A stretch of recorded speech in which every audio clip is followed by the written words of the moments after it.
Bonjour, je m'appelle Oli. Hello everyone and welcome back to License Ready with Oli. If you're an internationally trained dentist in Canada, you've probably seen the buzz on LinkedIn and social media about Alberta's new supportive pathway program for internationally trained dentists. And everyone is asking the same questions. Is this a shortcut to licensure? Is it paid? Can you actually survive financially doing this? And perhaps the biggest question of all is this: is this pathway actually better than simply becoming a dental assistant while preparing for your NDEB exams? Well, in today's video, we'll be breaking everything down. We are going to discuss what the program is about, who qualifies, what procedures you can perform, whether the one-year extension is a paid one, the pros and cons, and my honest opinion as a foreign trained dentist, a certified dental assistant, and a mentor to internationally trained dentists. By the end of this video, you will know whether this program makes sense for you. So grab your notebooks because this one is packed with information. Let's get started. First off, what is the Supportive Pathway Program? The Supportive Pathway Program is a pilot initiative by the College of Dental Surgeons of Alberta, also known as the CDSA. Its purpose is to allow internationally trained dentists to gain exposure to Canadian dentistry while continuing with the NDEB equivalency process. And I need to emphasize this: it is not a shortcut to licensure. You still have to complete the NDEB process and you still need to pass all the necessary examinations. The program simply provides an opportunity to integrate into Canadian dentistry and gain supervised clinical experience. The initial placement lasts about 2 to 4 weeks and it's officially unpaid. Participants are matched with supervising dentists in Alberta and receive a restricted practice permit. Who can apply? To qualify, you must be accepted into the NDEB equivalency process. You must have passed the AFK exam. You have passed the ACJ within the last 3 years. You must meet the requirement established by the CDSA. This means the program is not open to everyone. You already need to have made significant progress in your licensing journey. This sounds interesting, Oli, but when does the program actually start and how can I apply? Great question. The program does not have one fixed start date for everyone. Instead, placements occur based on the intake cycle and when an internationally trained dentist is successfully matched with a supervising dentist in Alberta. According to the latest announcement from the College of Dental Surgeons of Alberta, applications are being accepted for the September to December 2026 placement cycle. However, the CDSA website currently indicates that application for internationally trained dentists will open in late summer of 2026. So, if it is something you're interested in, don't wait until application opens to start preparing. Start gathering your documents now. Stay license ready because when applications open, you will want to be ready. Let's talk about the application process. You must already be accepted into the NDEB equivalency process. You must have passed both the AFK and the ACJ, with the ACJ completed within the last 3 years. You must be a Canadian citizen, permanent resident, or otherwise legally authorized to work in Canada. You need current basic life support or CPR certification. You must be willing to relocate anywhere within Alberta if necessary, because placements depends on availability of supervising dentists. You complete the application and submit all required supporting documents. There is also a $500 non-refundable application fee, and the application remains valid for 2 years.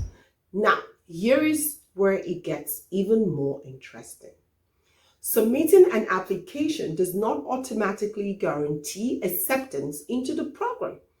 After your application is reviewed, you may be required to write the CDSA Ethics and Jurisprudence examination, participate in a virtual interview with the Supportive Pathway Committee and the registrar, and then, if approved, you will still need to be matched with a supervising dentist. This is a very important point. You could meet all the eligibility requirements and still not receive a placement immediately if there isn't a supervising dentist available. Once matched, both the internationally trained dentist and the supervising dentist must complete a mandatory orientation before the placement begins. The initial placement then lasts approximately 2 to 4 consecutive weeks, and if both parties wish to continue, an extension for up to 1 year may be available. One more thing I want you to know. If the placement is extended, there is an additional liability insurance portion of the practice permit fees of approximately 1,535 Canadian dollars. And this is exactly why many internationally trained dentists are asking, because paying an additional fee while potentially remaining unpaid will be difficult for many candidates. So, my advice, if this pathway interests you, keep an eye on the CDSA website. Prepare your documents. Keep your CPR certification current. Ensure your immigration documents are up to date, and be ready to apply when the application portal opens. What can you do under the permit? Under the restricted practice permit, participants may perform certain procedures under supervision, including pits and fissure sealants, scaling and root planing, prophylaxis, fluoride treatment, and taking radiographs. The purpose is to help internationally trained dentists understand Canadian standard of care, patient communication, dental team culture, clinical workflow, and professional integration. Je suis une dentiste étrangère au This is Canada. actually one of the first programs in Canada designed specifically to bridge the gap between passing exams and understanding real-life Canadian dentistry. The big question is, the 1-year extension paid? Is it like a practicum placement where you don't get paid? Now let's address the elephant in the room. The initial 2 to 4 weeks placement is clearly stated to be unpaid. However, when discussing the 1-year extension, the wording changes. The CDSA says the approved extension allows the dental intern to continue gaining supervised experience and affords the dental practice an additional team member to provide patient care. Notice something. They do not specifically say the extension is unpaid, and they do not specifically say it is paid either. At the time of making this video, I could not find any official documents clearly stating whether the extension is compensated. This likely means compensation may depend on the agreement between the supervising dentist and the dental team. So, if you're considering this pathway, please ask these questions. Is the extension paid? At what other hourly rates? Are there benefits? Who provides malpractice coverage? What if I fail an NDEB examination during this period? These are the extremely important questions candidates need to ask. How does one survive financially? Let's be realistic. Most internationally trained dentists are not fresh graduates. Many of us have spouses, children, mortgages, bills, exam expenses. The NDEB process itself is already expensive. Monthly living expenses in Alberta can easily be anywhere between 2,800 to 3,500 Canadian dollars or even more. So if the extension turns out to be unpaid, many international trained dentists simply cannot afford it. The program may be more suitable for people with savings, those with financial support, individuals whose spouses can temporarily carry the household, or those who already have another source of income. For many internationally trained dentists, finances will be the deciding factor. Isn't this basically a dental assisting job? This is where things get really interesting. Many of the procedures allowed under the permit are already performed by dental assistants, dental hygienists, depending on the province and the scope of practice. In fact, the overlay in scope became such a topic of discussion that the Alberta College of Dental Hygienists issued a public statement regarding this program. So naturally, people began asking, why not simply become a certified dental assistant? Honestly, that's a very valid question, because a certified dental assistant can take radiographs, perform coronal polishing, apply fluoride, place sealants, take impressions, assist in restorative procedure, and most importantly, they get paid. The supportive pathway versus the dental assistant. Let's compare. Dental assistant is a paid employment. You gain Canadian work experience. You learn insurance and practice management. You build professional networks. You study for the NDEB while earning an income, and you can potentially work in any province. As for the supportive pathway, you work specifically as a dental intern. You receive mentorship from a supervising dentist. You gain Canadian clinical integration. Potential future associate opportunities could also arise. You build confidence in a Canadian dental setting. The biggest advantage of the supportive pathway is this: you remain recognized as a dentist in training. You're not simply working as a licensed or certified dental assistant. You're functioning under a dentist-specific permit. That distinction may open doors, mentorship opportunities, and future employment opportunity. My personal opinion: if I were advising internationally trained dentists, this would be my approach.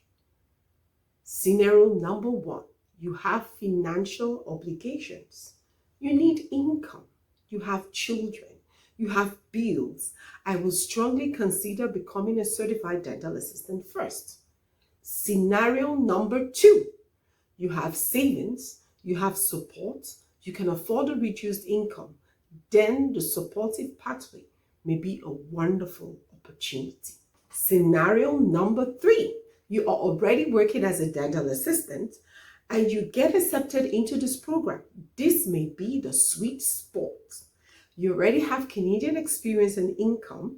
You now gain mentorship and integration through the supportive program.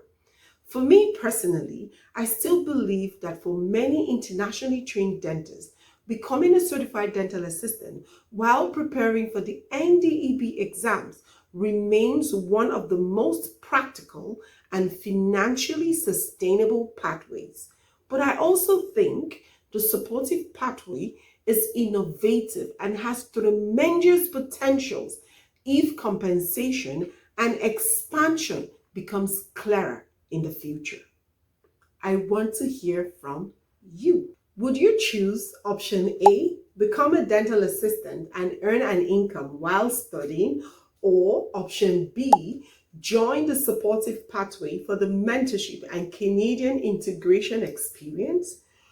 If the 1-year extension turns out to be paid, would that change your mind about the program? Let me know in the comment section, because I think this one detail could completely change the conversation for internationally trained dentists in Canada. Drop your answers in the comments. I read every single comment, and your perspective may help another internationally trained dentist make an important and informed decision. And if this video helped you, don't forget to like the video, subscribe to License Ready with Oli, turn on your notification bell, and share this video with another internationally trained dentist who needs to hear this information. Remember, your journey may be long, your journey may be difficult, but your Canadian dream is still possible. Stay focused, stay prepared, stay license ready, and I'll see you in the next video.